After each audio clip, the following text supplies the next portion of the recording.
एक छोटे से गांव में, जहां रात के वक्त आसमान सितारों से जगमगाता था, अयान नामी एक लड़का रहता था। अयान को चांद देखने का जुनून था। वो अक्सर रातों को अपने गांव की छत पर बैठकर चांद को घूरता रहता और उसकी रोशनी और खूबसूरती के बारे में सोचता। इसके दिल में हमेशा ये सवाल रहता था कि चांद के पीछे क्या राज है छिपा है।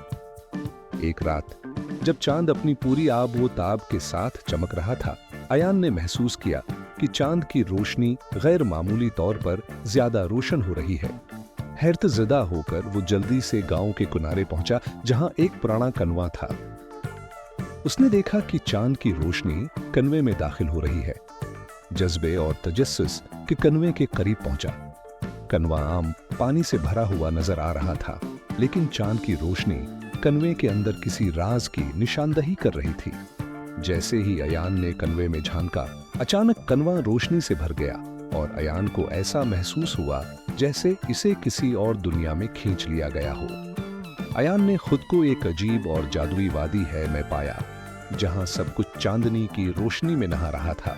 यहाँ हर चीज चमक रही थी और आसमान पर चांद जमीन के करीब मालूम हो रहा था। वादी में एक बूढ़ी औरत मिली जो चांद की मुहाफिज थी। बूढ़ी औरत ने अयान को बताया कि चांद की रोशनी न सिर्फ खूबसूरती की अलामत है, बल्कि ये इन लोगों के लिए ताकतूर राज भी छिपाती है जो खालिस दिल रखते हैं। उसने अयान को एक चांदी की छुड़ी दी और कहा, ये तुम्हारे दिल की नेकी और हिम्मत की पहचान है, लेकिन याद रखो, इसका इस्तेमाल सिर्फ दूसरों की मदद के लिए करना। अयान ने वादी का शुक्रिया अदा किया और वापस अपने गांव लौट आया। अब वो सिर्फ चांद को देखकर हैरत नहीं करता था, बल्कि उसकी रोशनी को समझने और उसकी कदर करने लगा था।